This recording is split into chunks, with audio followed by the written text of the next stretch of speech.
Today, we're talking to Dr. LMadu2, and he's talking about an organization in Nigeria called Boko Haram. And the topic today is Boko Haram and the instability in West Africa. And of course, Dr. LMadu2, let's pick up where we left off the last time. You were talking about some of the things that this organization called Boko Haram is involved in. Like I said before, the agenda, according to them, is Islamic State all over northern Nigeria. Expulsion of Christians, from northern Nigeria, having their own country, a secession of all states in northern Nigeria. Already you have Sharia, law in about 12 states in the north, but they said that's not enough.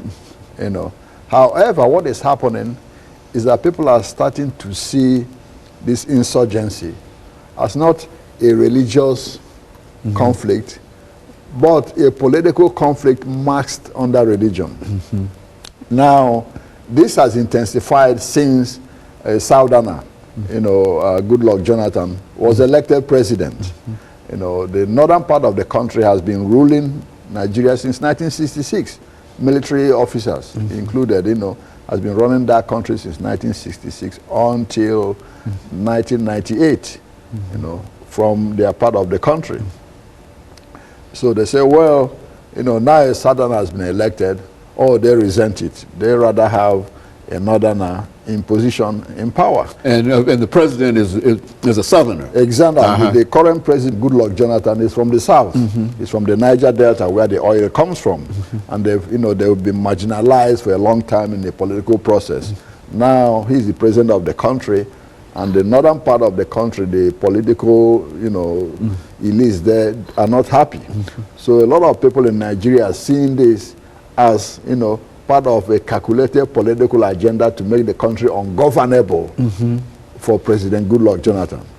Now, others say, well, the real problem is that the North is marginalized economically. There are 72% unemployment. The youth don't have any jobs, no job creation, and it's happening in the North.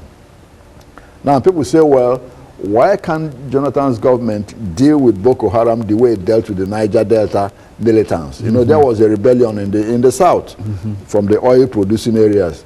The government, dealt with them and say, okay, we'll grant amnesty to everybody who lays down their guns, give you all job training and all this, which they did.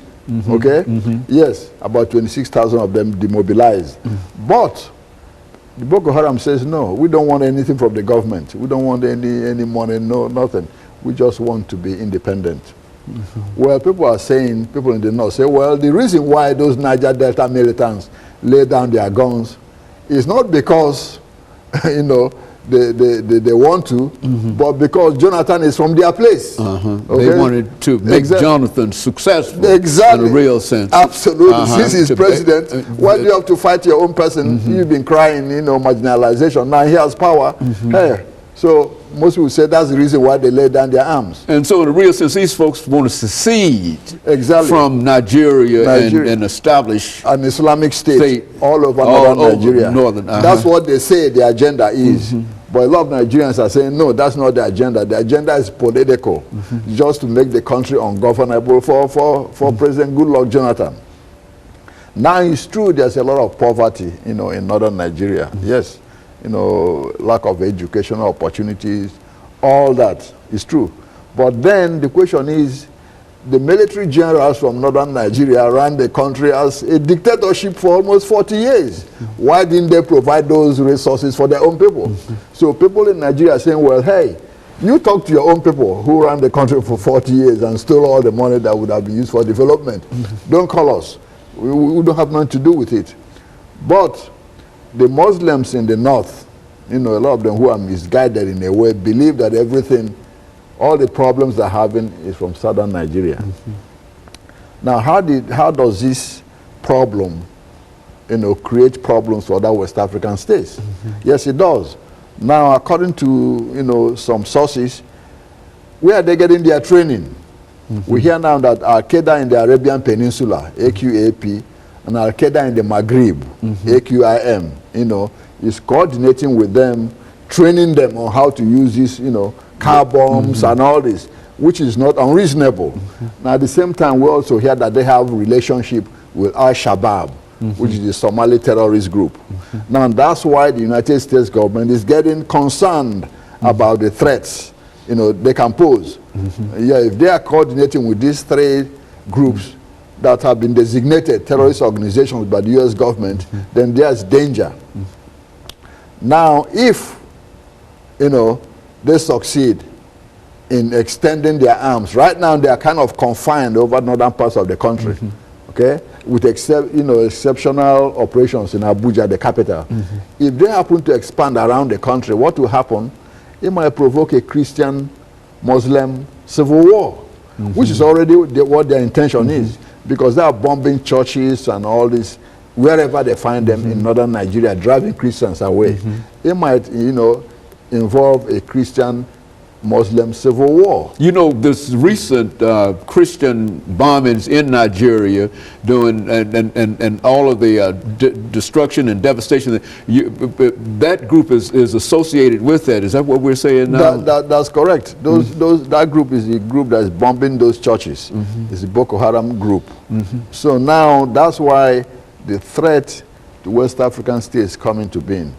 Now, if people start running to other West African states because of because of the bombings and all this, they start running to Chad, Niger, Cameroon, you know, Benin Republic, Togo. What do you have? Refugees flogging into these countries. These countries are already poor. They can't even take care of their own citizens. Now that creates instability for those countries because their resources get stretched. You know, two, you know, if the countries are civil war, what do you have? Those terrorists will start infiltrating these other countries where they are not now, you know, where they can cross. Now, if that gets to that point, the Nigerian army or Nigerian security forces might be forced to go across border to chase them. Now you have problems with other states. So it creates a whole lot of instability. Nigeria is 160 million people. Now you can imagine if that kind of country explodes, and you have all the smaller countries around it. Those people, the movement of people alone creates a lot of, you know, security problems for those smaller states that are already poor and stretched, you know, resources stretched. Okay, Dr. Madu, and of course we're getting ready for our second commercial break. When we come back, we'll have 10 minutes to further elaborate upon some of the things that you're talking about, and we'll be back with our audience following this very, very short commercial break.